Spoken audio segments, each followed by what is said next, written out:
I think we have all played that video game that when you first boot it up, you just know this is going to be a game for you. It just clicks, right? The clouds part, the birds sing, the sun shines, the press start screen grabs you, the music is excellent, the gameplay kicks ass, and the visuals look fantastic. You know it's just made right for you. This ain't one of those games.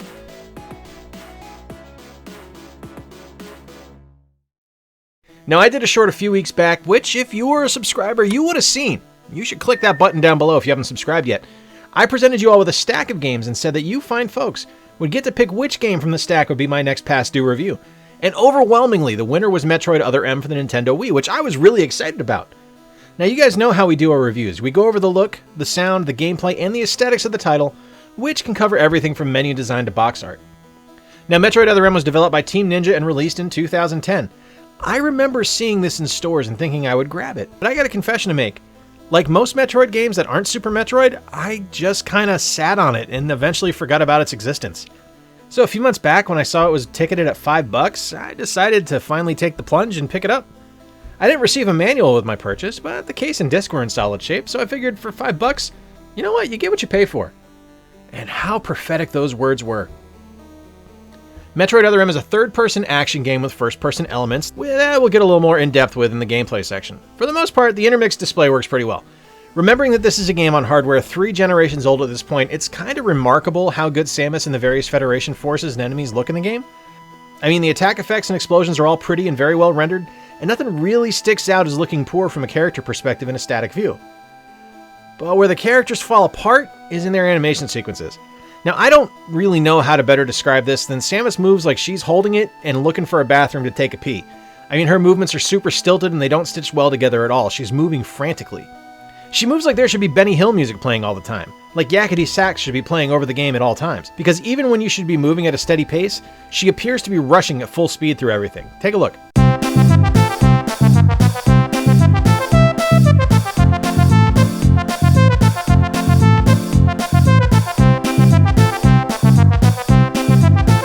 Yeah, none of that footage was sped up. That's just how quick she moves at all times.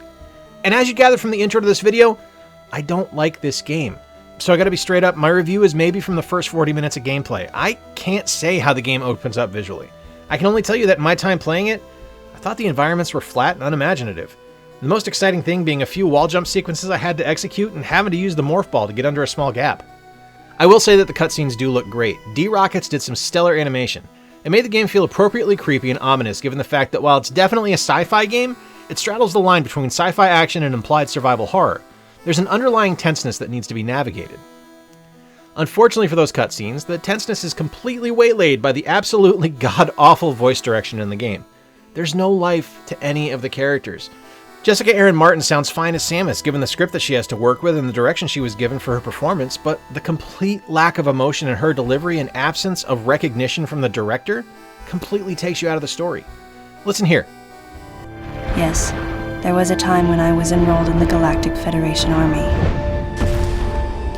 And then I was young and inexperienced. As the result of a certain incident, I left Adam's command and set out on my path as a solitary bounty hunter. Samus should never be, at best, disinterested in her situation. Calm, cool, and collected is accepted and encouraged, but disconnected entirely from her reality is a terrible way to take the character. And things don't carry over much better to the music department here either. Remember how I said that this is an implied survival horror? That's leaned into heavily with the music. Rather than relying on a musical theme for each area Samus visits like we've seen in other Metroid games, we're given music to build intensity when enemies spawn on screen. And it's just a repetitious bank of violins played rapidly to cause you to try to think quickly and make mistakes. It's mildly annoying and not at all frightening, especially considering how good the underlying music is in the cutscenes. It's another disconnect in a long series of them in this game. The sound effects in the game are fine, but unmemorable. Enemy shrieks are again fine, but unmemorable. This is about as mixed a bad game as you can get. And even with all those issues, where the game completely lost me was actually playing the title. There were numerous design issues in play here. Yoshio Sakamoto, the director of the game, said in an Iwata Asks interview on Nintendo.com, "I decided this time to make a game that just used one Wii remote and didn't use the nunchuck. Even in a Metroid world that ended up being constructed in 3D, the player feels more affinity with Samus when controlling her with a plus control pad, even more so than with the control stick. Boy, that was a missed mark. This honestly is such a telling quote and one of the most Nintendo things I have ever heard. In 2010, as a frame of reference, the best-selling games that weren't from Nintendo included Just Dance, Call of Duty Black Ops, Red Dead Redemption, Assassin's Creed Brotherhood, Gran Turismo, and FIFA 11. None of those games, with a glaring exception of maybe Just Dance, have simplified controls.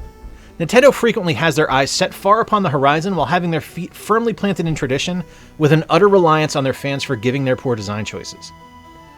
To completely pull the band-aid off, the game plays poorly. Featuring simplified controls doesn't make the game simple. Sure, in third-person view, the shooting is as basic as facing in the general direction of the on-screen enemies and Samus will shoot at them, but it's ultimately an unsatisfying experience. It takes all the challenge out of it. And despite the desire for simplified controls and using only the Wii Remote, first-person view is ham-fisted into the game, requiring you to completely change the way you're playing and change the way the controller was held in frequently fast-moving encounters. This is especially annoying in boss fights where you lose the ability to easily move while aiming. I mean, first-person mode is familiar because it feels like Metroid Prime, and it vaguely controls like Prime does. But again, the decision to keep the controls confined to just the Wii Remote completely removes you from its stated intent of making the game more accessible to modern gamers. Nintendo relied so heavily on the motion controls and the gimmick of the Wii Remote that they completely ignored the nunchuck and made a game that just flat-out doesn't control well. And nowhere is that more apparent than with Samus' movement. Remember how I said everything felt stilted like a Benny Hill rush? That's because there's no in-between with their speed. It's either on and off due to the usage of the plus control pad. So when you want to move slowly in an area and line up a jump or a shot or really anything, nah man, Samus has to run full bore in that wall and move at top speed at all times.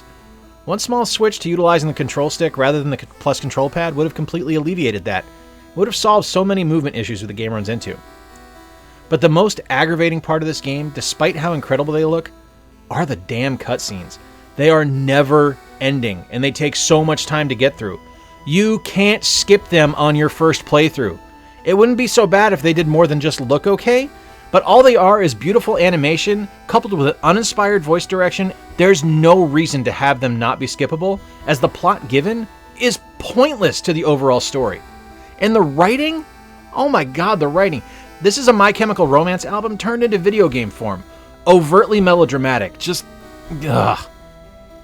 I will admit, from an aesthetic point of view, I don't mind the box art for the game. I mean, it looks like a really rushed Photoshop job, but it works. It leans heavily into the strengths of Team Ninja with a character model being front and center, and does as much implying the relationship between Adam and Samus as the game does in its dialogue.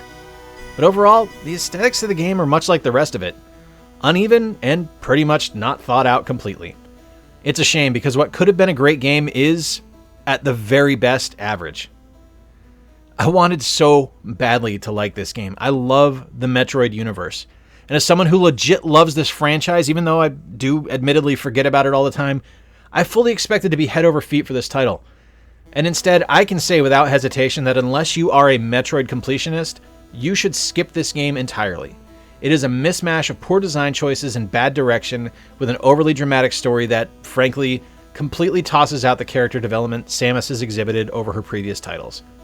But now I want to hear from you. Am I off my mark with this game? Should I give it a second chance? Or am I best left to it being shelf filler in my Metroid collection? And are there any other games from popular franchises that you've played that just don't click for you? Let me know in the comments. Folks, if you enjoyed today's video, please be sure to give it a thumbs up so we know what kind of content you dig and we can keep making it for you. And if you haven't already done so, be sure to subscribe and ring the notification bell as well. Until next time, I have been Jay. I appreciate you giving us a bit of your time on our road to 500 subscribers. Be sure to play more games, stay square, and take care. I'll talk to you soon.